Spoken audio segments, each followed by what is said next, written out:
नमस्ते दोस्तों, कैसे हो सब। आप सभी को स्वागत है मेरा YouTube channel glow your study पर। हाँ जी, ऑडियो वीडियो क्लियर है भाई।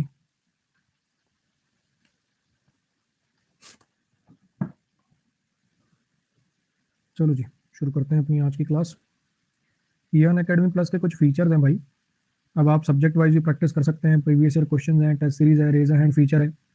एक ये सबसे बढ़िया फीचर लॉन्च हुआ था अनअकैडमी का। अपना डाउट की फोटो खींच के भेजो, आपको वीडियो सोल्यूशन मिल जाएगा। सबसे गजब का फीचर है ये। चलो जी,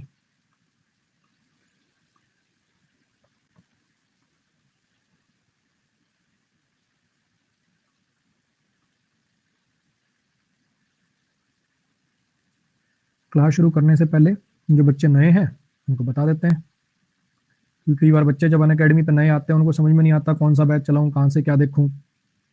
अनअकैडमी पर मैं 2 बैचेस लेता हूँ। एक का टाइमिंग है 4 to 6 PM और एक जो आपने अभी चला रखा है 8 to 9:15।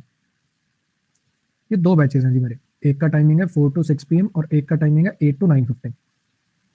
ये जो 4 to 6 PM वाला बैच है, ये थ्योरी बैच का टाइमिंग है, जिसमें चैप्टर पढ़ाए जाते हैं ना, नाउन, प्रोनाउन, एडजेक्टिव, एडवर्ब, वो वाला। और ये वाला जो टाइमिंग है, ये प्रैक्टिस बैच आता है इस टाइमिंग पे, कभी वोकैब बैच आता है। थ्योरी नया बैच चालू होगा जी 26 जैन को। अगर आपको वाकई में मुझसे कोर्स करना है तो 26 जैन को पहली क्लास के पहले सेंटेंस से करिएगा। बीच में मेरा कुछ समझ नहीं आता। मेरा पढ़ाने का तरीका ऐसा कि पहले मैं बेसिक्स क्लियर करता हूँ, फिर आगे उन बेसिक्स का यूज करके मैं कॉन्सेप्ट्स को एक्सप्लेन करता हूँ। अगर आपने शुरुआत की क्लासेस नहीं लगाई तो आपको कुछ भी बीच में समझ में नहीं आएगा, ठीक है। और वैसे भी अगर आप ग्रेजुएट लेवल के एग्जाम की तैयारी कर रहे हैं तो इतनी कॉमन सेंस, इतनी बुद्धि की आपसे उम्मीद करी जाती है कि आप किसी बैच को बीच में से नहीं चलाएंगे, क्योंकि इतना तो ऑब्वियस होना चाहिए कि बीच में जाके किसी भी बैच में कुछ समझ में नहीं आएगा। ये ऑब्वियस बात है, ठीक है। हाँ, वोकैब बैच आप जब चाहे बीच में से कहीं से भी कर सकते हैं, उसमें कोई दिक्कत नहीं है। वोकैब के मेरे 3 बैचेस आ चुके हैं। ऊपर मैंने जो लिंक पिन कर रखा है ना, इस पे आप क्लिक करेंगे, कंप्लीटेड बैचेस पे जाएंगे तो 2 वोकैब के बैच जैसे पहले आ चुके हैं और एक अभी ये चल रहा। और ये तीनों ही बैचेस के वर्ड्स अलग अलग हैं। सबसे पहले बैच में मैंने 1000 वर्ड्स कराए थे, दूसरे में 1500 और इसमें भी 1000 पूरे हो जाएंगे। तो ध्यान रखिएगा, ये वाले बैचेस आपकी मर्जी है, लाइव देख लो, रिकॉर्डेड देख लो, पहले सेकंड बैच देख लो, फिर फर्स्ट देख लो, फिर थर्ड देख लो, जैसे आपका मन करे। वोकैब में एक क्लास का दूसरी क्लास से कोई रिलेशन नहीं है, आपकी मर्जी है, लाइव देखो, रिकॉर्डेड देखो, पहले ईडीएम मीडियम खत्म कर लो, पहले रूट वर्ड, जैसे आपकी मर्जी हो। इसमें आपका विल है, जैसे करनी है आपको कंप्लीट करनी है। 3500 वर्ड्स अपनी मर्जी से कर लो। इसके साथ मजाक नहीं, इसके साथ मजाक बर्दाश्त नहीं होगा। बिल्कुल पहली क्लास के पहले सेंटेंस से आना हो तो मेरे बैच में आना। बीच में ऐसे कभी कूद गए, 2 दिन क्लास लगा ली, 10 मिनट की देख ली, बिल्कुल मत आना। चलो जी, करते हैं शुरुआत।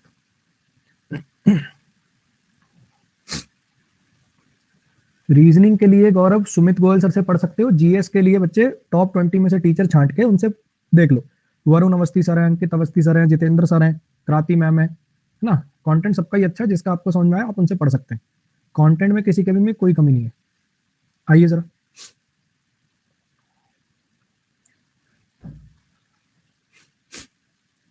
मेंड वंस वेज। मेंड का मतलब क्या होता है? मेंड का मतलब होता है बदलना। मेंड का मतलब होता है जी बदलना। वंस वेज किसी के तरीके, तौर तरीके, अपने तौर तरीकों को बदलना, अपने तौर तरीकों को बदलना। ऑब्वियस बात है, कब बदलने की जरूरत कब पड़ती है? जब वो गलत होते हैं, है ना। किसी को अपने तौर तरीके बदलने की जरूरत कब पड़ती है? जब वो गलत होते हैं। तो अपने अपने गलत बिहेवियर को, अपने बैड हैबिट्स को सुधार लेना, अपनी आदतों को सुधार लेना, ठीक है। No matter how old you are, there is still time to mend your ways. जब फर्क नहीं पड़ता कि तुम्हारी उम्र कितनी हो गई है, हमेशा समय होता है अपनी गलत आदतों को सुधारने का। मान लो कोई आदमी है, बूढ़े हो गए, अब उनको कह रहे हो पापा दारू वारू छोड़ दो या दादाजी ये दारू वारू छोड़ दो ना यार।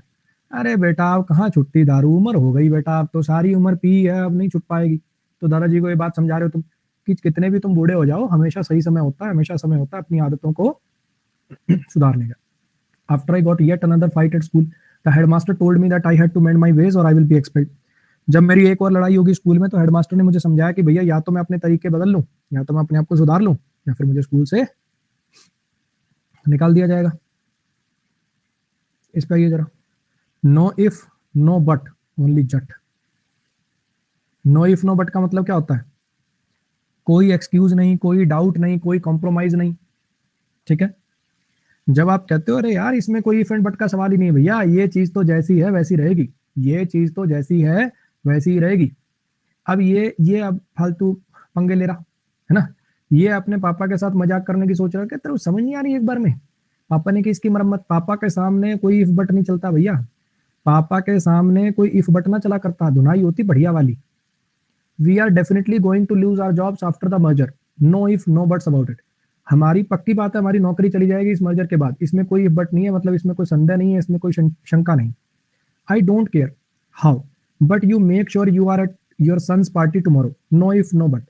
मुझे नहीं पता तुम कैसे करोगे, लेकिन तुम्हें अपने लड़के की पार्टी में आना पड़ेगा, कोई इफ बट नहीं चाहिए मुझे इसमें। मान लो एक माँ है, पापा हमेशा कहते रहते हैं अभी काम बिजी हूँ, काम में बिजी हूँ, बर्थडे पार्टी हो, बच्चे का कुछ भी हो, काम में बिजी हूँ। मम्मी कह रही है भैया सीधी बात है, अपने लड़के की पार्टी में आ जाना चुपचाप, कोई बट नहीं चलेगा यहाँ।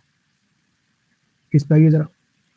नथिंग डूइंग, मर्जर का मतलब होता है दो कंपनियां मर्ज होती हैं तो बेसिकली कोई एक बड़ी कंपनी बन जाती है। सर क्वेश्चन बता दीजिए कि एग्जाम में कैसे आता है। गुड़िया जी एक प्रीवियस ईयर पेपर लगा लीजिए, उससे आपको आइडिया हो जाएगा, है ना। एक प्रीवियस ईयर पेपर लगा लीजिए, उससे आपको आइडिया हो जाएगा एरर कैसे पूछे जाते हैं, वोकैब कैसे पूछी जाती है ना। और वैसे भी कोई भी एग्जाम की तैयारी करते हो तो पहले एक बार उसका सिलेबस या उसमें सवाल कैसे आते हैं तो जान ही लेना चाहिए, उसके लिए प्रीवियस ईयर पेपर लगा लेने चाहिए 3-4, उससे आइडिया हो जाता है। अभी आगे था आर्क टॉप, ये वही वाला आर्क टॉप होगा ना जो उस दिन करा था, ये क्या लेवल की वो कैब पढ़ा रहे हो और ये वो वही होगा ये लड़का। टेंशन मतलब ब्लॉक करने के लिए बताने की जरूरत नहीं है, अगला कमेंट आने दो कुछ भी, अभी टीकाकरण कर दिया जाएगा। इतना वेट थोड़ी करूंगा इस बार में, इतना वेट नहीं करूंगा मैं। और आज मैं ब्लॉक नहीं करूंगा, आज मैं रिपोर्ट करूंगा, जिससे हाथ की हाथ सब्सक्रिप्शन चला जाए, ऐसे देखा सब्सक्रिप्शन वो हो गया वो हो गया वो हो गया।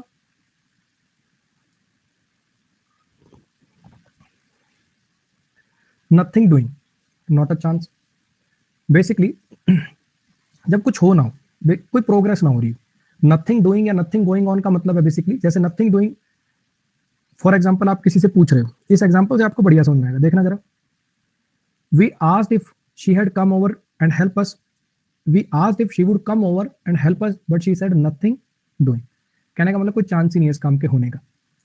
हमने उससे पूछा क्या वो यहाँ पे आके हमारी मदद करेगी क्या, तो उसने कहा नथिंग डूइंग। कहने का मतलब कोई चांस नहीं है, कोई मौका नहीं। बेसिकली आप इसको ऐसे समझ सकते हो, जब कोई प्रोग्रेस नहीं हो रही होती, जब आगे कोई आपको चांस नहीं नजर आ रहा होता, यहाँ पे चांस का मतलब वो वाला नहीं है, यहाँ पे चांस का मतलब बेसिकली आगे को प्रोग्रेस का चांस ना हो, जिसमें जिस एक्टिविटी में कोई पॉजिटिव होप ना हो, हाँ क्या ना। तो यहाँ पे अब इससे इसको अगर कोई कहे कि अच्छा अब ये खा पी के चित्त आ जाए शिकार करने चले, नथिंग डूइंग, भैया कोई चांस नहीं है, कोई प्रोग्रेस होने का कोई चांस नहीं, यहाँ पे कोई प्रोग्रेस होने का कोई यहाँ पे चांस नहीं। I began to think that there was nothing doing, that I had just come to a trip for his help. मुझे मुझे मैंने सोचना शुरू कर दिया था कि भैया कोई प्रोग्रेस नहीं हो रही, कोई प्रोग्रेस नहीं हो रही, मुझे मुझे come on a trip for his health, उसकी हेल्थ के लिए वैसे ट्रिप पे जाना पड़ रहा। इस पर ये जरा। Of the first water, of the first water,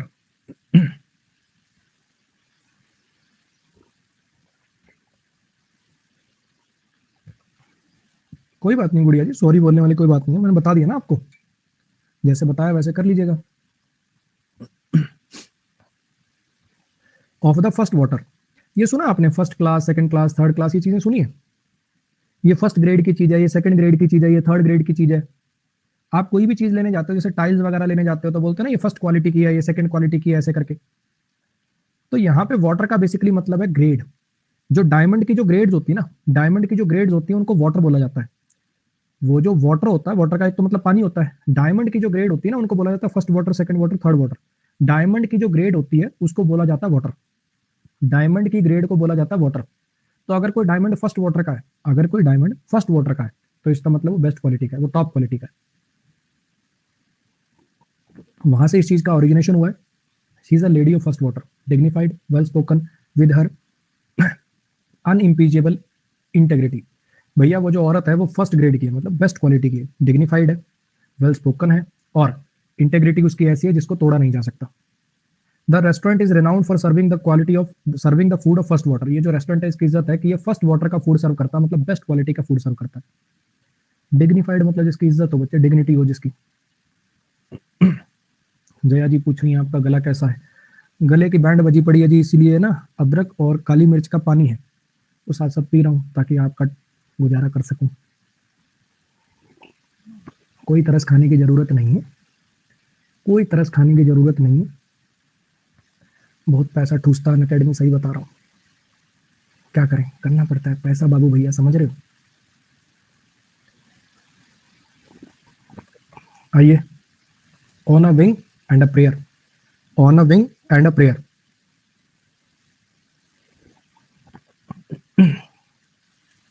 आइए जरा, with only slightest chance of success, with only slightest chance of success, जिसके होने की बहुत कम संभावना, जिसके होने की बहुत कम संभावना। अब मान लो कोई जहाज है, उसका एक साइड का पंख टूट जाए, उसका एक साइड का पंख टूट जाए, तो कोई उससे बोले भैया क्या रिपोर्ट है, कहेगा जी एक साइड पे पंख है और एक साइड पे प्रार्थना ही है, एक साइड पे पंख है और एक साइड पे तो बस मेरी दुआ ही है।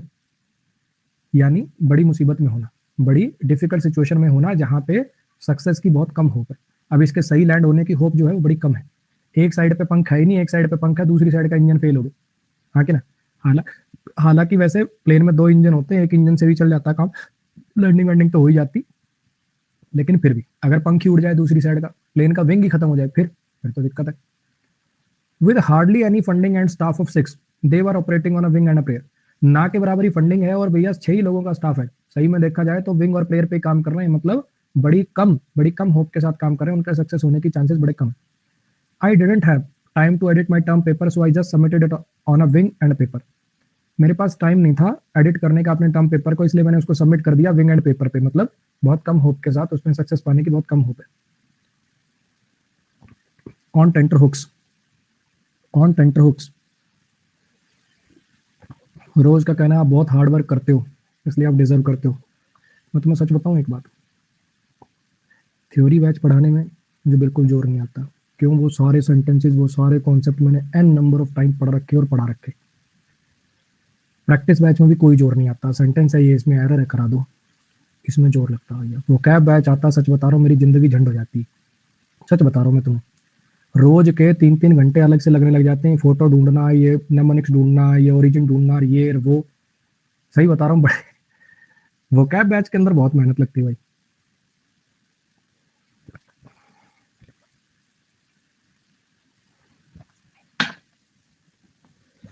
चलो जी आ जाओ। ऑन टेंटर हुक्स, सस्पेंस की स्थिति में होना, एजिटेशन की स्थिति में होना, बिकॉज आप फ्यूचर इवेंट को लेके बड़े ही अनसर्टन हो।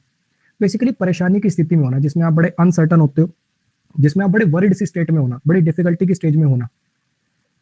अब इसका ओरिजिन समझिए, ये टेंटर हुक्स का मतलब पता क्या है? जब कपड़ा जब नया बनता है ना, उसको डाई वगैरह करते हैं, कपड़ा जब नया बनता है उसको डाई वगैरह करते हैं, तो उस टाइम पे वो कपड़ा जो होता है ना वो सिकुड़ने के चांस होते हैं। तो मान लो आपको किसी ने कोई कपड़ा डाई वगैरह करने के लिए दिया और तुमने उसका कपड़ा श्रिंक करके छोटा करके दे दिया, तो फिर तो भैया तो कहेगा ये क्या किया तुमने।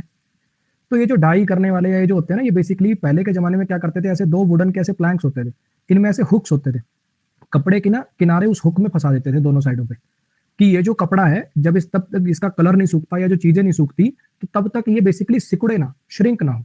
ठीक है, थैंक यू श्वेता जी। आ रही है कुछ बात समझ में? तो टेंटर हुक्स पे होने का मतलब क्या होता है? अगर जैसे कपड़ा टेंटर हुक्स पे होता है तो बड़ा खिंचा हुआ होता है, बहुत ज्यादा खिंचा होता है, बहुत ज्यादा डिफिकल्ट सिचुएशन में होता है, बहुत ज्यादा टेंशन में होता है, बेसिकली टेंशन आ रही होती है उसके ऊपर। टेंशन का मतलब दिमागी टेंशन नहीं, बेसिकली स्ट्रेस वाली टेंशन। तो अगर कोई इंसान टेंटर हुक्स पे हो तो इसका मतलब क्या है कि वो बड़ी डिफिकल्ट स्टेज में है, बड़ी वरीडनेस की स्टेज में है, बड़ी एंशियस स्टेज में है। He was still on tenter hooks waiting for the director decision about the job. वो अभी भी टेंटर हुक्स पे था और वो डायरेक्टर के डिसीजन की वेट कर रहा था। They said they said they would let me know about my application soon. I wish they would keep me on tenterhooks like that. They wouldn't keep me. उन्होंने मुझे कहा कि वो मेरी एप्लीकेशन के बारे में जल्दी मुझे बता देंगे। मैं उम्मीद करता हूं कि वो मुझे टेंटर हुक्स पे नहीं रखेंगे, मतलब ऐसे बेसिकली खिंचा हुआ नहीं रखेंगे, भी एक चीज में फंसा हुआ कि आप इंतजार करे जा रहे हो, कुछ प्रोग्रेस ही नहीं नजर आ रही, वो वाला मतलब। नेक्स्ट पर जाइए। On the brink of, on the brink of, brink का मतलब होता है एज, ब्रिंक का मतलब होता है एज, मतलब किनारा। अगर आप किसी चीज के किनारे पे होते हो, अगर आप किसी चीज के किनारे पे होते हो, खास करके किसी नेगेटिव चीज के, if you are on the verge of doing something और हैविंग समथिंग एमिनेंट, बेसिकली कोई पॉजिटिव चीज भी हो सकती है, कोई नेगेटिव चीज भी हो सकती है। अगर मान लो मैं कहूं कि ये भैया जेल जाने के वर्ज पे है, मतलब बस इसके पाप का घड़ा भरने ही वाला, इसने एक क्राइम और किया तो जेल चला जाएगा। अच्छा, ये एग्जाम पास करने की वर्ज पे है, मतलब बिल्कुल 1-2 नंबर ही अगर ये अपनी प्रोग्रेस और कर ले तो भैया इसका सिलेक्शन हो जाएगा। तो on the verge of something, कोई पॉजिटिव चीज भी हो सकती है, कोई नेगेटिव चीज भी हो सकती है, डिपेंड करता है वो कैसे कहना चाह रहा। The crew is so maddened by the pay cuts that everyone is in the brink of mutiny. वो जो क्रू है, वो जो लोगों की टीम है, बेसिकली वो इतने परेशान है, इतने पागल हो गए हैं, वो जो उनकी तनख्वाह कम कर दी गई है कि हर कोई ब्रिंक पे है, एज पे है। म्यूटनी मतलब विद्रोह के, कोई ना कोई विद्रोह करने वाले, इतने ज्यादा उनका पे कट से वो परेशान है कि वो विद्रोह करने वाले हैं सबके सब मिलकर। The company is still doing business but ever since the recession they hit have they have been they have been teetering on the brink of closing down. Company business तो कर रही है, लेकिन जब से रिसेशन हिट करा ना, तब से भैया वो बंद होने की बिल्कुल कगार पे पहुंच गए। ऑन द कफ, बहुत तगड़ा ओरिजिन है भाई इसका, मजेदार। रिसेशन मतलब मंदी यार। ऑन द कफ, क्रेडिट, उधार। अब जरा समझना, होता क्या था, ये पुराने जमाने में यूज होता था, अब तो नहीं है। इसका ओरिजिन समझना, पहले जो इस टाइप की जो जगहें होती थी जैसे बार टेंडर वगैरह, है ना, पहले लोग जहाँ शराब वराब पीने जाते थे, वहां पे क्या होता था, कोई भी शराब पीने वाले भी इस चीज का यूज करते थे, या फिर बेसिकली जहाँ पे बोली नहीं लगती, जैसे कोई सब्जी मंडी टाइप की है, वहां पे बोली लग रही है बहुत ज्यादा, तो होता क्या है, याद नहीं रहता यहाँ पे ना, याद नहीं। जैसे मान लो ये भी ड्रिंक पिए जा रहा है, ये भी ड्रिंक पिए जा रहा है, तो इसको कौन सी दी है, शराब की 50 वैरायटी आती है, अच्छा इसके कौन से पैक बनाए थे, वो तो कंफ्यूज हो जाएगा। और अगर वो कॉपी पेन लेके लिखने लगा तो भैया फिर काम कैसे करेगा, इतना टाइम नहीं है, बार बार कॉपी उठाए पेन उठाए टेबल पे जाएगा, तो कॉपी पेन लेके जाएगा बार बार। तो इनका क्या होता था, इनके कफ ना ऐसे बड़े बड़े कफ होते थे इनके, उस पर कुछ चिपका लेते थे बड़े बड़े कफ पे, और उसके ऊपर लिखा करते थे, अच्छा टेबल नंबर 1 पे ये वाली दी है, टेबल नंबर 2 पे ये दी, ऐसे करके। तो बेसिकली आप कफ पे क्या लिख लेते हो, वो जो पैसे है वो आपको ओ करते हैं, यानी उनकी जो उधारी है वो आप अपने कफ पे ले लेते हो, कफ पे लिख लेते हो। ये है बेसिकली इसका origin. I am not getting, मतलब उधार होना, जो आप किसी के कफ पे लिखा हुआ है इसका मतलब वो आपकी उधारी है, वो आपको पैसा चुकाना है। I am not getting paid till next week but we really need a new TV so I decided to buy this on the cuff. भैया मेरे को अगले हफ्ते तक पंखा नहीं मिलने वाली, लेकिन हमें नए टीवी की सख्त जरूरत थी, इसलिए मैंने सोचा कि इसको कफ पे खरीद लेता हूँ, यानी क्रेडिट पे खरीद लेता हूँ, यानी जाऊंगा किसी के कफ पे नोट करा दूंगा, यानी उधारी नोट करा दूंगा। They asked to be put on the cuff until they got the monthly cheque. उन्होंने कहा कि भैया इसको कफ पे चढ़ा दो, क्रेडिट पे चढ़ा दो, जब तक उनका मंथली चेक नहीं आ जाता। नेक्स्ट भाई, to be on the wrong side of 60, to be on the wrong side of 60। देखिए जरा, to be on the wrong side of 60। अब जैसे मान लो मैं कहूं ये 30 की एज है, इसके रॉन्ग साइड पे होना, 30 की एज, बल्कि कितनी भी एज बढ़ती जाए बच्चे बुरी मानी जाती है, एज कितनी भी बढ़ती जाए बुरी ही मानी जाती है।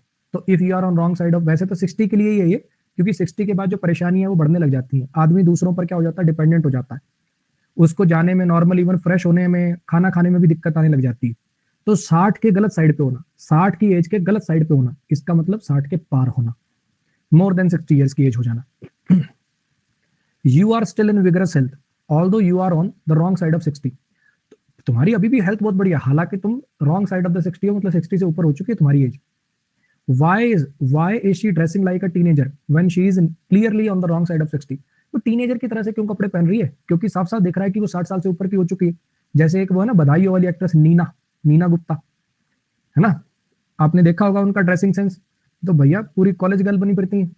मैं उसको कोई गलत नहीं कह रहा हूँ, मतलब अच्छी एक्ट्रेस है, एक्ट्रेस भी बहुत अच्छी है और क्लास भी लगती है, उसको गलत सेंस से मत लीजिएगा, मैं पॉजिटिव में ही कह रहा हूँ। नेक्स्ट भाई, strike a bargain. Strike a bargain का मतलब होता है बेसिकली एग्रीमेंट कर लेना, कोई सी समझौते पर पहुंच जाना। मान लो यू स्ट्राइक एन अपॉर्चुनिटी का मतलब होता है उसको हासिल कर लेना, उसको ग्रैब कर लेना। अब दो लोग जब होते हैं, कोई भी समझौता करने पे आते हैं, तो उस पर क्या होता है, बार्गेन, है ना। मैं कहूंगा मान लो मुझे घर बेचना है, किसी खरीदना है, वो कहेगा जी 2 लाख रुपए दूंगा, मैं कहूंगा जी 2.25 का बेचूंगा, अंत में 2 लाख 5 हजार 2 लाख 10 हजार पे सौदा हो जाएगा। तो कोई बार्गेन स्ट्राइक कर लेना, मतलब किसी बार्गेन को अचीव कर लेना, यानी किसी एग्रीमेंट पर पहुंच जाना, कोई डील हो जाना, कोई सौदा हो जाना। The president struck a bargain with industrial lobbyist promising to reduce the taxes in exchange for jobs returning to the country. President ने एक स्टक कर लिया बार्गेन, यानी एक डील कर ली इंडस्ट्रियल लॉबी के साथ, यानी उन उद्योगपतियों के साथ, जिसमें उसने प्रॉमिस करी है कि टैक्स घटा दूंगा, किसके एवज में, कंट्री में जॉब वापस आ जाएंगी, कंट्री में इंडस्ट्री आएगी तो जॉब मिलेगी लोगों को। It was going to cost me a fortune to get the car fixed, but I struck a bargain with my mechanic to lower the price since I had been loyal customer for so long. Cost of Fortune का मतलब बहुत महंगा होना, हालांकि भैया गाड़ी ठीक कराना मेरे को बहुत महंगा पड़ता, लेकिन मैंने एक डील कर ली मैकेनिक के साथ ताकि प्राइस कम कर ली, क्योंकि मैं बहुत टाइम से उसके पास आ रहा हूँ। इस भाई, आउट ऑफ सॉर्ट्स इसका भी बड़ा बढ़िया ओरिजिन है, आउट ऑफ सॉर्ट्स इसका भी बहुत बढ़िया ओरिजिन है, इसको समझिएगा जरा। पुराने जमाने में ये जो टाइपिंग हुआ करती थी ना, इस टाइप के ऐसे, ये लोहे के ऐसे हुआ करते थे, अलग अलग अक्षर, ये लोहे के अलग अलग अक्षर हुआ करते थे, इन पे ऐसे वो लगाते थे, बेसिकली इंक लगती थी और ऐसे टक टक टक टक करके ये छपते थे, ठीक है। तो ये जो लोहे के ये जो अक्षर हैं, these are known as sort, SORT, sort noun का मतलब होता है ये जो लोहे वाले प्रिंटेड अक्षर होते हैं, ये वाले। अब मान लो कोई टाइपिस्ट है, तुम उसके पास कुछ टाइप कराने चले गए, है ना, अब उसने तुमसे कर दिया कि हाँ ठीक है भैया कर देंगे। अब उसने पहली लाइन टाइप कर दी, दूसरी लाइन टाइप कर दी, तीसरी लाइन पे आया तो देखा भैया मेरे पास तो एन वर्ड ही नहीं है, एन वर्ड ही नहीं है उसके पास, तो फिर तो गया काम से। अभी तक जितना टाइप किया, जो कागज था, जो मेहनत थी, वो भी बर्बाद हो गई, क्योंकि जब तक तो पूरा टाइप नहीं करेगा तब तक तो पैसे गए तेरे। तो तू परेशान होगा, इरिटेट हो जाएगा, तो तू परेशान होगा, इरिटेट हो जाएगा। अगर किसी टाइपिस्ट के शॉर्ट्स खत्म हो जाए, अगर किसी टाइपिस्ट के पास शॉर्ट्स ना बचे, या उसके पास आउट ऑफ शॉर्ट्स का मतलब वो चीज आपके पास है नहीं, तो आप इरिटेट हो जाओगे, आपका कॉन्फिडेंस लूज हो जाएगा, आप इतना या गुस्से में आ जाओगे, जैसे आप हो नहीं वैसे दिखने लगोगे। तो ये सब इसके मीनिंग है, ठीक है। मतलब बहुत उदास हो गए, यानी उससे ही ओरिजिन हो गया कि बीमार हो जाना, अनवेल हो जाना। बेसिकली इसका मतलब है जैसे तुम हो, जो तुम नॉर्मल में होते हो वैसे ना रह पाना, जो तुम नॉर्मल में होते हो वैसे ना रह पाना। बीमार होने के कारण हो सकता है, उदास होने के कारण हो सकता है, इरिटेटेड होने के कारण हो सकता है, ये तीनों इसके मतलब निकल सकते हैं। द टायरिंग लिखना, द ट्राइंग नहीं, the tiring events of the day had put him out of sorts. वो जो बड़ी थकाने वाले इवेंट्स थे आज के ना, उन्होंने उसको आउट ऑफ सॉर्ट्स कर दिया, मतलब बड़ा ही इरिटेटेड बना दिया या अनवेल बना दिया। I have been feeling tired and headachy and generally out of sorts. मैं टायर्ड फील कर रहा हूँ, हेडेकी फील कर रहा हूँ, और सही में आउट ऑफ सॉर्ट्स फील कर रहा हूँ, मतलब जैसा मैं नॉर्मली होता हूँ, जितना एनर्जेटिक होता हूँ, उतना नहीं फील कर पा रहा। Out of thin air, out of thin air, from nothing as of something has suddenly materialised. जादूगर नहीं देखे, जादूगर, एकदम से चीज है नहीं, हवा में से ऐसे कुछ ला दिया एकदम से। तो कोई अगर कोई चीज हवा में से एकदम से पैदा हो जाती है, आउट ऑफ थिन एयर, जैसे हवा में से पैदा हो गई, एकदम हवा में से पैदा हो गई जैसे, तो कोई ऐसी चीज जो पहले थी नहीं अचानक से प्रकट हो जाए, कोई ऐसी चीज जो पहले थी नहीं जो अचानक से प्रकट हो जाए। ये हमारे साथ हुआ है, दिल्ली की बात है। रात को सोए हम, ठीक है, अगले दिन सुबह उठे, हमारे घर के आगे से नई रोड बनी। रात को 1 किलोमीटर की हमारी जो कॉलोनी वाली रोड थी, रात को नई बन गई वो। क्यों? क्योंकि 2 दिन बाद मेयर के इलेक्शन थे वहां। तो आउट ऑफ थिन एयर वो रोड बन गई।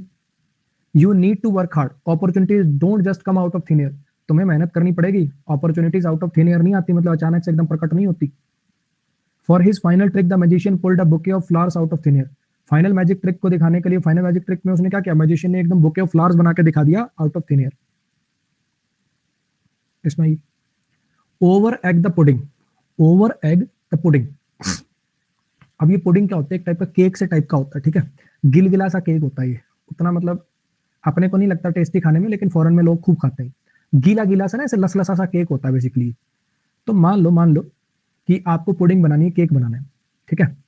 अपन कई बार नहीं करते, मान लो आपको मैं कह दूं खीर बना लो, गाजर का हलवा बना लो, तो उसको टेस्टी बनाने के चक्कर में अपन उसके अंदर 50 चीज डाल दें, दुनिया जहान का ड्राई फ्रूट डाल दें, दुनिया जहान का देसी घी ठूस दें, मावा ठूस दें। तो बेसिकली आप क्या कर रहे हो, किसी काम को अच्छा करने के लिए अपनी बेस्ट एफर्ट्स दे रहे हो, बहुत ज्यादा एफर्ट्स कर रहे हो किसी काम को अच्छा बनाने के लिए। तो पुडिंग के अंदर ओवर एग कर देना, ओवर एग कर देना पुडिंग को, मतलब जितने उसमें अंडे की रिक्वायरमेंट है, जरूरत से ज्यादा डाल देना उसको और बढ़िया बनाने के लिए। लेकिन ये थोड़ा सा नेगेटिव है, लेकिन ये थोड़ा सा नेगेटिव वे में जाता है कि आपने किसी काम को अच्छा करने के लिए कुछ ज्यादा ही कर दिया उसके अंदर, जिससे वो काइंड ऑफ नेगेटिव हो गई वो चीज। अब पुडिंग के लिए मान लो जो सही क्वांटिटी है इन सारी चीजों के मुकाबले, मान लो वो 4 ही अंडे या 6 अंडे डालने थे, और तुमने डाल दिया भैया 12, तो क्या हो गया, फिर दिक्कत हो गई। आप तो अपनी तरफ से अच्छा करना चाह रहे थे कि मैं ज्यादा डाल देता हूं, लेकिन वो खराब हो गई। I think we have over egg the pudding with the amount of technology we have crammed in our daily lives. No one knows how to have quiet moment anymore. मुझे ऐसा लगता है कि भैया हमने ओवर एग कर दिया pudding को, मतलब जरूरत से ज्यादा ही कर दिया, जितनी हमने टेक्नोलॉजी घुसा ली है अपनी जिंदगी में। आज की डेट में तो शांति से कुछ क्षण बिताना भी मुश्किल हो गया।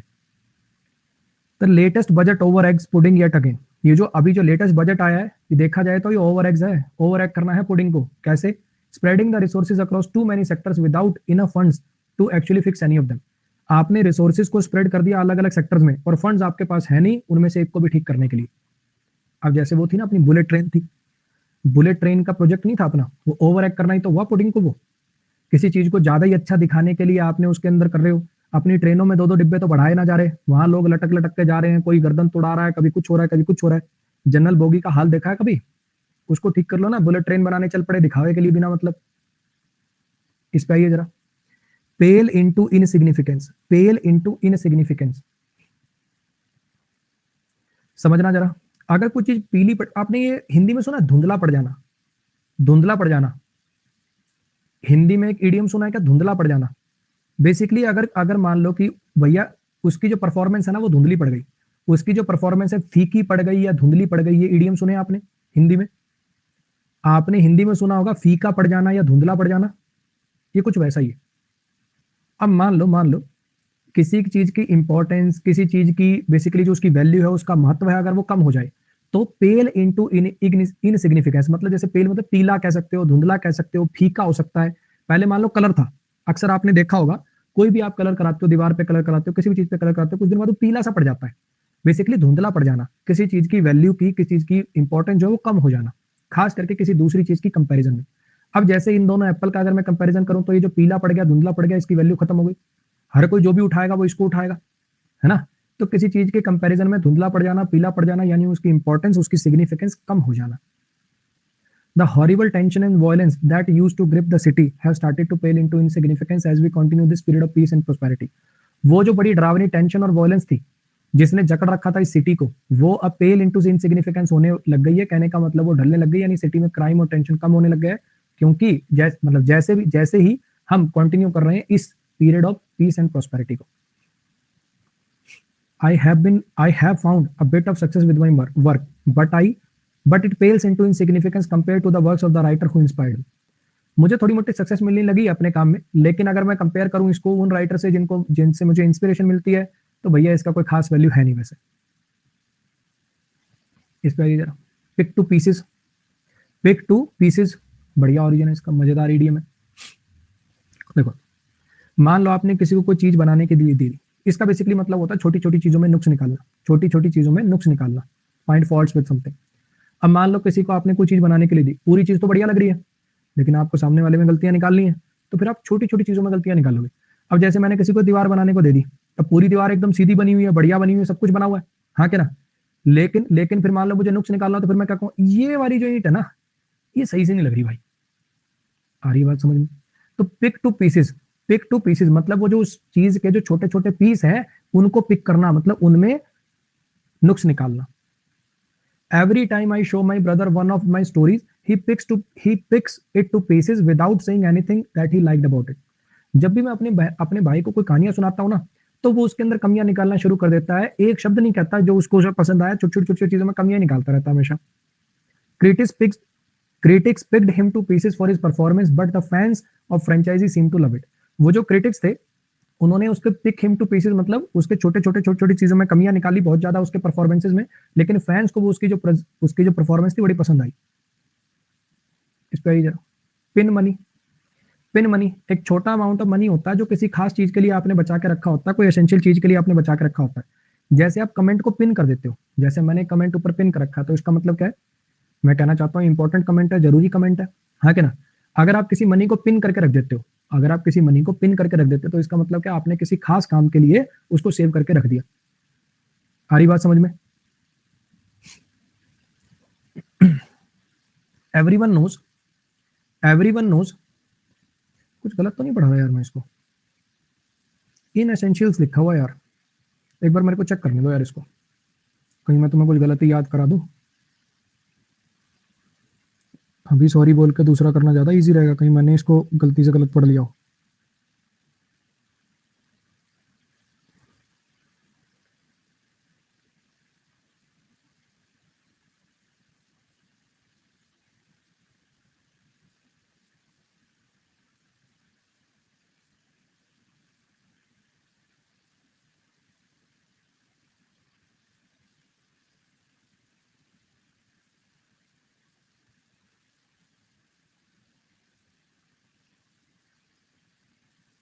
वो छोटा अमाउंट और जिसकी कोई वैल्यू ना हो ऐसा तो लिखा हुआ है यार, ये बेसिकली उस काम को किस में यूज कर रहे हो देखना पड़ेगा।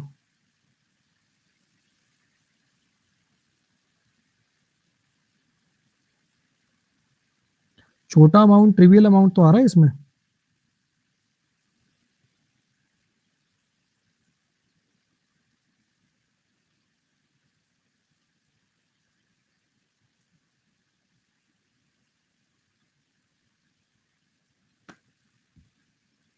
एक सेकंड, इसके एग्जांपल से भी कुछ क्लियर हो जाएगा। What about the family member like wife and for nothing pocket money या पेन मनी। ये जरूरी चीजें नहीं है बच्चे, ये ना जरूरी चीजें नहीं है, ये उल्टा है, ये पिन मनी है इसका ओरिजिन। फिर इसका मतलब कुछ गलत नोट कर लिया मैंने, इसको किसी और दिन इसका ओरिजिन एग्जैक्ट देख के बता देता हूँ मैं आपको। हालांकि इसका ओरिजिन इसमें लिखा आ रहा है नीचे, यहाँ पे इसको ऐसे यूज कर रखा है, पिन का मतलब है इसको ऐसे रिप्रेजेंट कर रहा है इसका ओरिजिन को, इसको काट लेना ऐसे। इसको थोड़ा सा मैं आपको दूसरे तरीके से याद कराने की कोशिश करता हूँ। औरतें जैसे अपने मेकअप वगैरह करती हैं अपने आप को सुंदर दिखाने के लिए ना, जैसे बालों में पिन्स वगैरह लगा ली, बालों में पिन वगैरह लगा ली, ठीक है। यानी यानी ऐसा पैसा जिससे बेसिकली क्या आ सके, पिन आ सके, यानी वो थोड़ा अमाउंट पैसे का, और वो भी जो किसी, क्योंकि ऑब्वियसली वो थोड़ा है तो वो किसी जरूरी चीज पे तो यूज करा नहीं जा सकेगा, हल्का फुल्का अपने पर्सनल साज सज्जा के लिए यूज करे जाने वाला जो खर्चा जो आप अमाउंट कर सकते हो, बस उतना। तो इसका जो मतलब है वो ये मतलब है कि जो बिल्कुल छोटा सा अमाउंट जिसको किसी जरूरी काम में यूज में ना लिया जा सके, हल्के फुल्के छोटे मोटे काम में ही जिसको यूज में लिया जा सके, ये वो वाला पैसा है बेसिकली, ठीक है। तो वो जो पहले आपको बताया था वो गलत ऑरिजिन मैंने नोट कर लिया, इसका मतलब उसको काट दीजिएगा। As everyone knows, part-time work is not confined to mums of young children who work to pick up pin money. That is an old concept.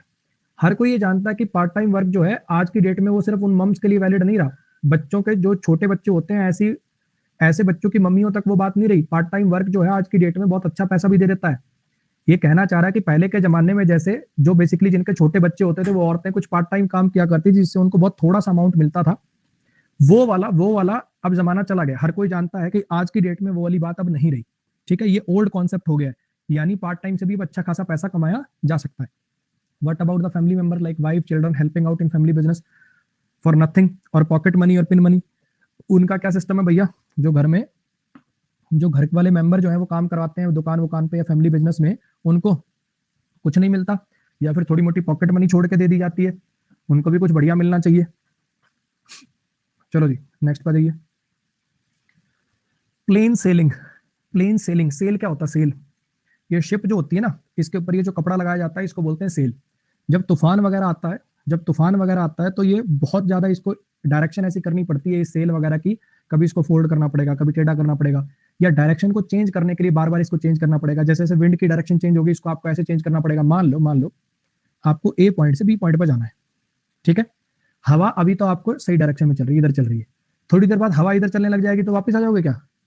तुम अपनी इनकी डायरेक्शन ऐसी बदलोगे कि तुम्हारी डायरेक्शन सही रहे, हवा की डायरेक्शन बदलने के बावजूद तुम्हारी डायरेक्शन सही रहे, हाँ कि ना?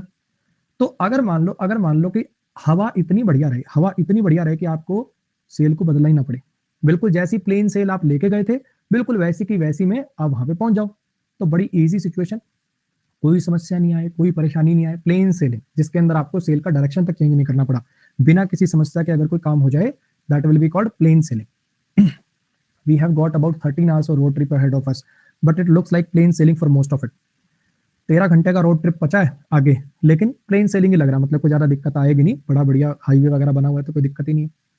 Now that we have gotten the problem figured out, the project should be a plain sailing from here on.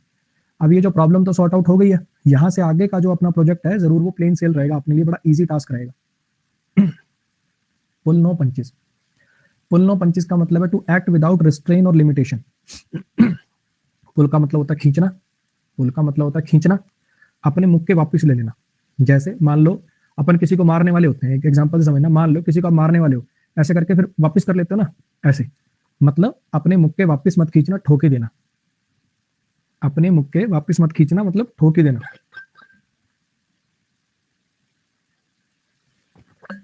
बिना किसी रेस्ट्रिक्शन के, बिना किसी लिमिटेशन के, जो मन में आ रहा धड़ल्ले से वैसे काम करना।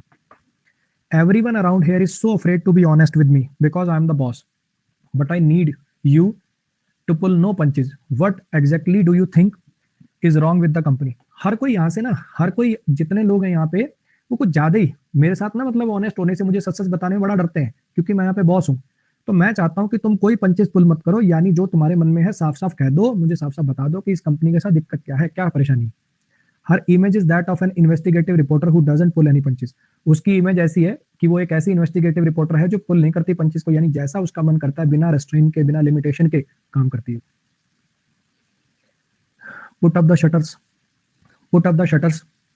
अब यहाँ पे ये वाला जो वर्ड है आपको ऐसा लग रहा है पुट अप, शटर उठाना, शटर उठाना। इसको देखोगे तो ऐसा लगेगा कि पुट अप से आप शायद मतलब निकालोगे शटर उठाना, भी कोई काम चालू करना, लेकिन इसका मतलब उल्टा है। पुट अप द शटर का मतलब है बेसिकली या तो उस दिन का काम बंद करना या परमानेंटली बंद कर देना। एक्चुअली है क्या ना, पुट अप के यहाँ पे दो मतलब होते हैं। पुट अप का मतलब एक तो किसी चीज को बनाना, सीधा खड़ा कर देना, वो भी होता है। पुट अप का मतलब ना साइन बोर्ड, कोई साइन बोर्ड लगाना भी होता है। पुट अप का मतलब कोई साइन बोर्ड लगाना भी होता है। जब आप पुट अप फ्रेजल वर्ब देखोगे उसका एक तो मतलब होता है किसी चीज को खड़ा कर देना, और एक पुटअप का मतलब कोई साइन बोर्ड लगाना भी होता है। और शटर्स बेसिकली ये जो साइन बोर्ड होते हैं ना जिसपे लिखा होता है कि भाई बंद कर दें, these are known as shutters. तो शटर्स लगा देना, शटर्स लगा देना यानी ऐसे साइन बोर्ड लगा देना, यानी बंद हो गई कोई चीज, इसका साइन लगा देना, यानी उस दिन का काम बंद कर देना, परमानेंटली बंद कर देना। I love that restaurant, so I am very disappointed that they put up the shutters. मुझे वो रेस्टोरेंट बहुत अच्छा लगता था, लेकिन मैं इस बात को लेकर डिसअपॉइंट हुआ कि उन्होंने पुट अप कर दिए शटर्स, मतलब बंद हो गए। The owner always put up shutters for 2 weeks in summer to accommodate her vacation. वो जो ऑनर है वो 2 हफ्ते के लिए अपने बिजनेस को बंद कर देता है या कर देती है ताकि वो वेकेशन पर जा सके, छुट्टियों पर जा सके। इस भाई from rags to riches, from rags to riches. अब ये जो फटे पुराने कपड़े होते हैं ना, फटे पुराने कपड़े होते हैं, इनको बोला जाती है रैग्स। फटे पुराने जो कपड़े होते हैं इनको बोला जाता है रैग्स।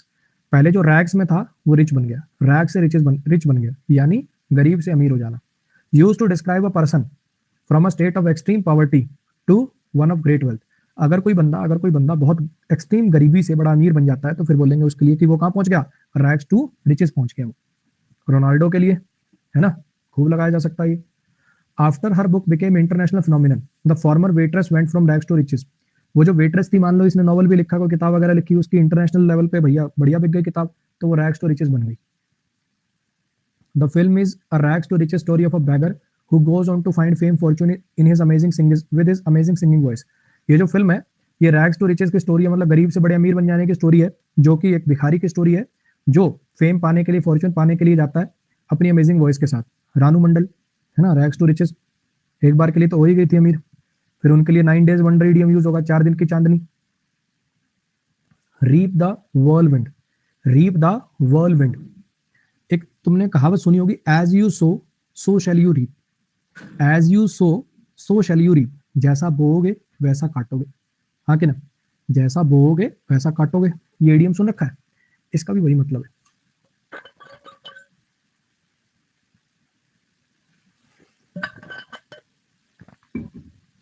व्हर्लविंड होता तूफान, ये व्हर्लविंड होता है इस टाइप का तूफान।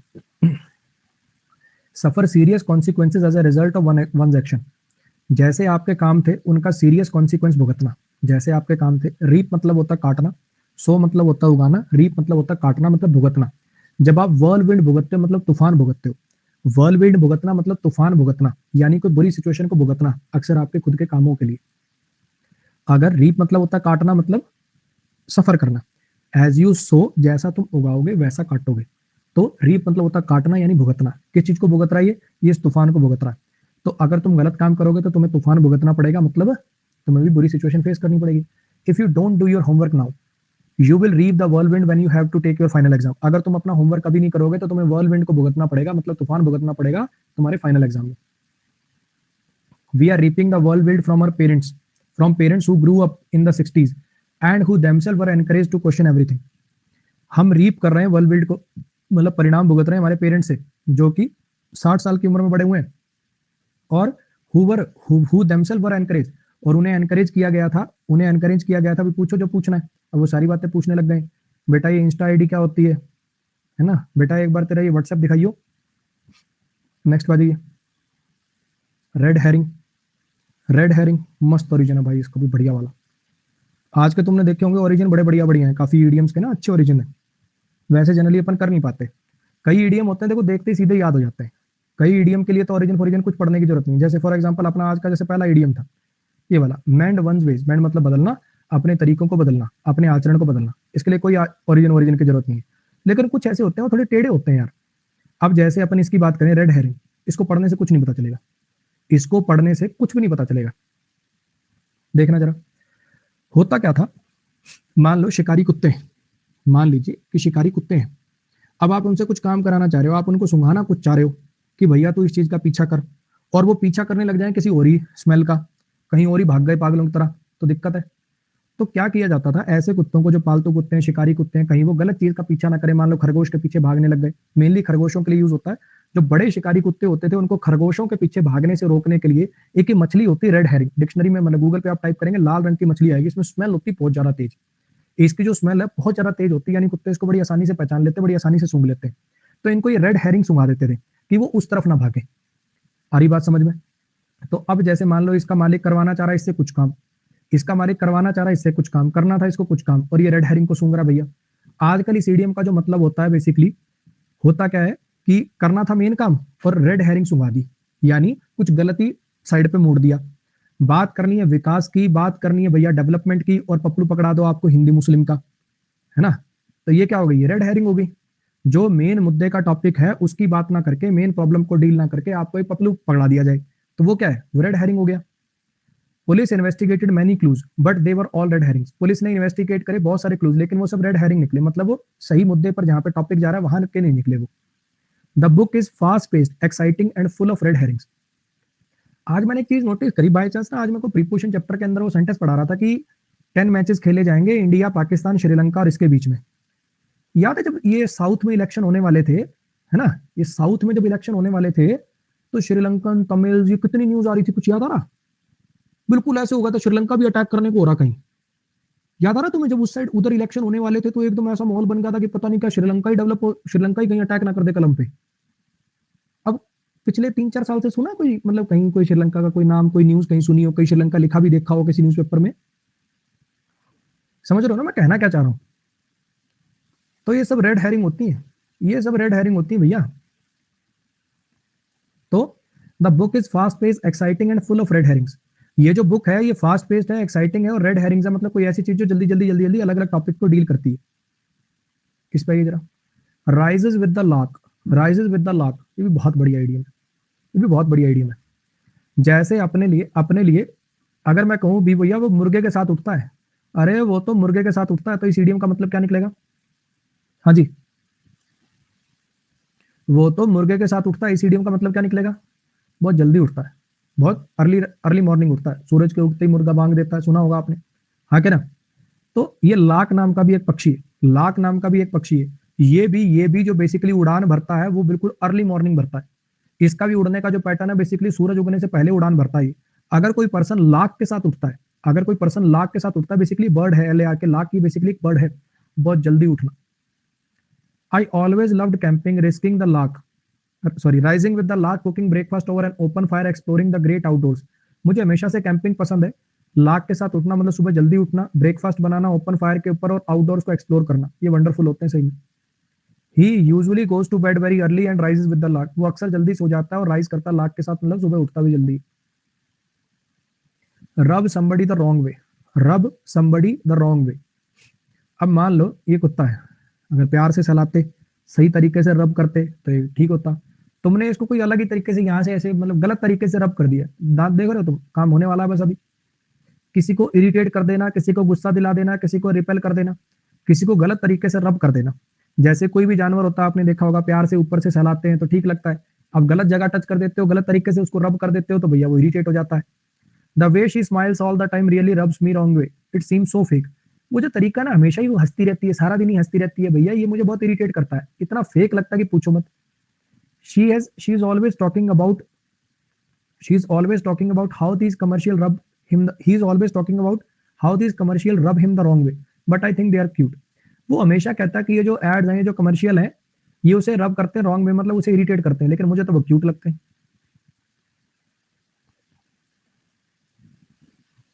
बहुत मस्त ओरिजिन है भाई, एक ही क्लास के अंदर इतने सारे ओरिजिन वाले शायद कम ही क्लास हुई होंगी।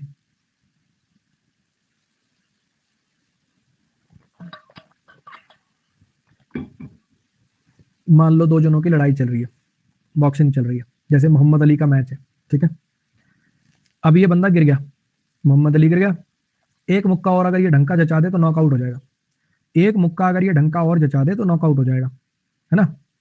लेकिन अभी बेल बज जाए, ये अगला मुक्का मारने ही वाला था, अभी बेल बज गई। अगर ये अगला मुक्का मारने ही वाला था और अभी बेल बज गई तो क्या हुआ, इसे बेल ने सेव कर दिया, इसे बेल ने सेव कर दिया। लास्ट मोमेंट पे रेस्क्यू किया जाना, कोई कोई कोई हार्म होने ही वाला था, कोई बड़ा नुकसान होने ही वाला था, लास्ट मोमेंट पे बचा लिया जाए, सेव्ड बाय द बेल। एक घंटी ने सेव कर दिया, बेल ने सेव कर दिया।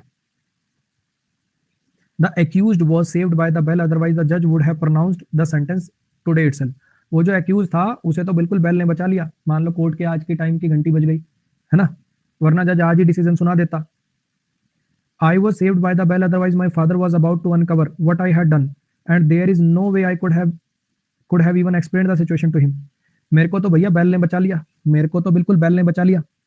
अब ऐसे सिचुएशन इमेजिन करो कि तुम्हारे पापा ने लैपटॉप खोल लिया, तुम्हारे पापा को कोई चीज चेक करनी थी, तुम्हारा लैपटॉप खोल लिया और उसके अंदर वो वाले फोल्डर पे पापा क्लिक करने वाले थे जिसके ऊपर तुमने स्टडी मटेरियल लिख रखा है।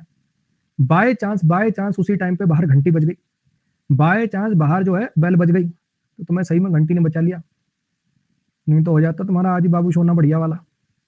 Selling like hot cakes, selling like hot cakes, to be sold quickly in large quantities, बहुत बहुत लार्ज क्वांटिटी में बिकना, बड़ी क्वांटिटी में बिकना और बहुत जल्दी बिकना।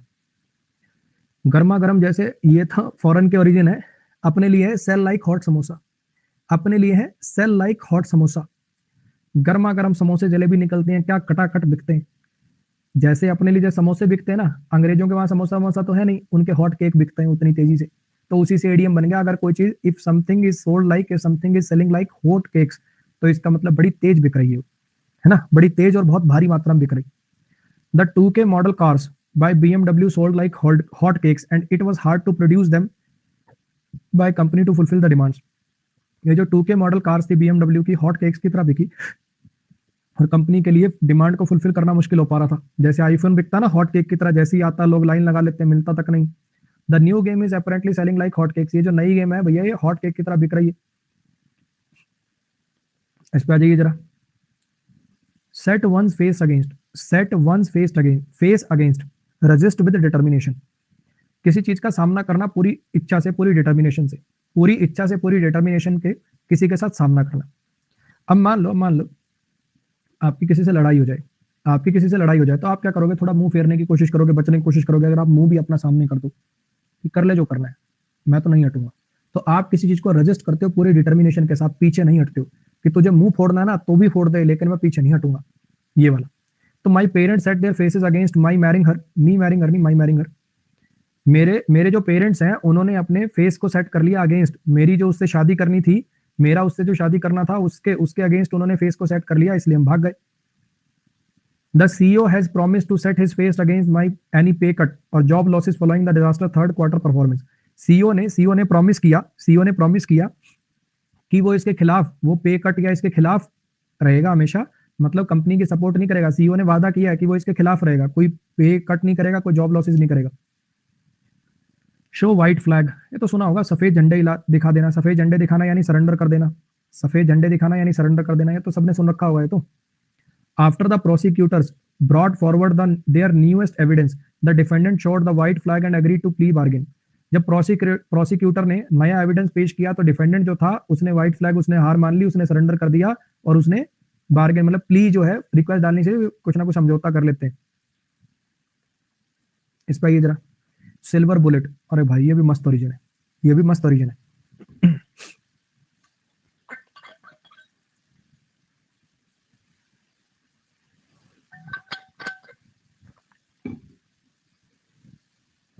इस पर ये तुमने कहानियां इस टाइप की देखी है, ये तुमने इस टाइप की कोई कहानियां वगैरह देखी है कि ये वैम्पायर होते हैं, धूप में आते ही जल जाते हैं, वैम्पायर रात को ही एक्टिव होते हैं।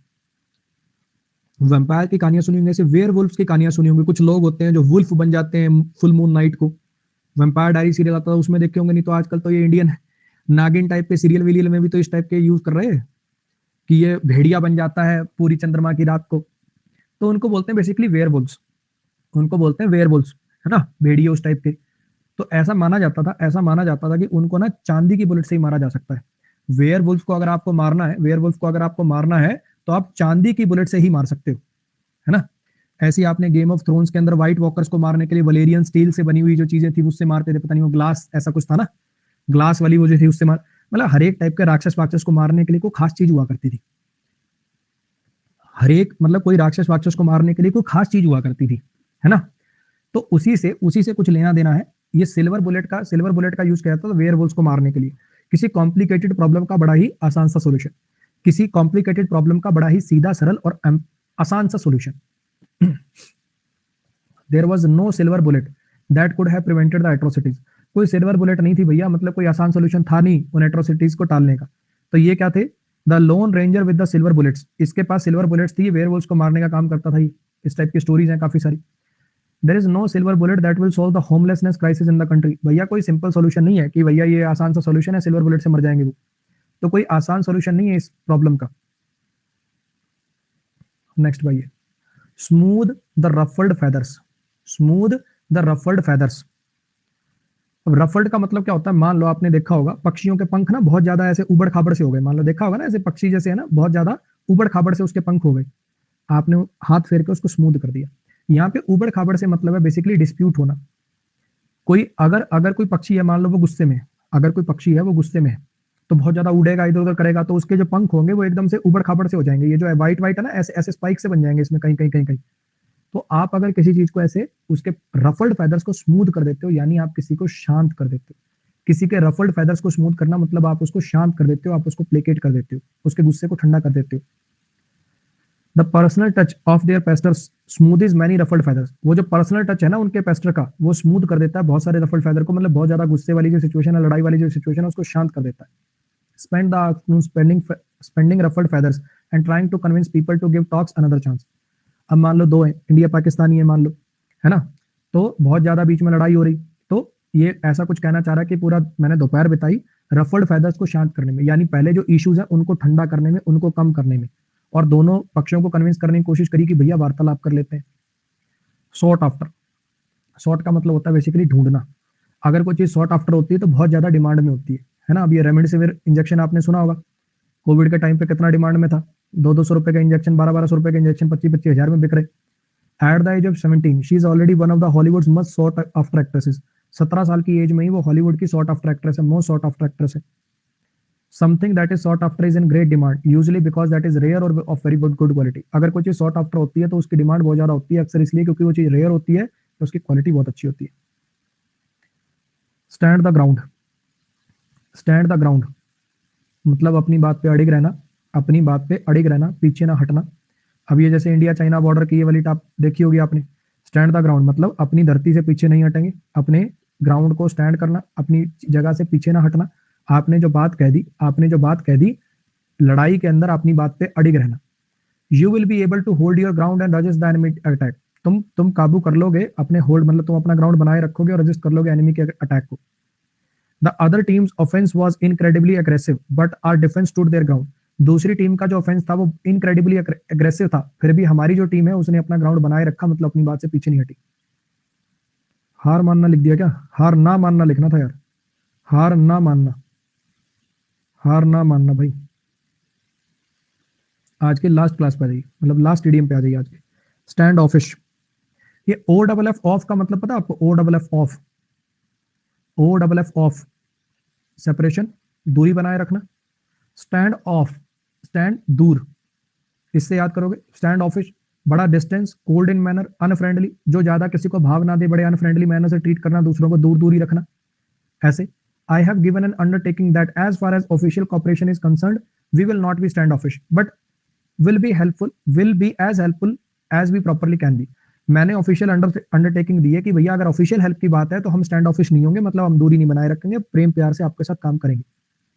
दे enjoy the company although they may initially be standoffish with strangers, they are easily won over. ये कंपनी दूसरे कंपनी एंजॉय करते हैं, हालांकि हालांकि शुरुआत में शायद स्टैंड ऑफिश हो सकते हैं स्ट्रेंजर्स के साथ, लेकिन बाद में इन्हें जीता जा सकता है। बच्चों की बात हो रही है, मान लो बच्चों की बात हो रही है। अब जैसे बच्चे हैं पहली बार स्ट्रेंजर से मिलते हैं, बड़े ऐसे बात ही नहीं करते, शर्माते हैं बहुत ज्यादा, थोड़ी देर उनसे बात कर लो अच्छे से, फिर भैया मतलब सिर पर चढ़ कर नाचते हैं बालक ऐसे करके। हाँ हाँ मुझे पता है स्टैंड ऑफिस ये हवा में, ठीक ठीक, हाँ सख्त लौंडा है भैया ये, जैसे तुम्हें याद करना हो। तो ये थी भैया आज की क्लास।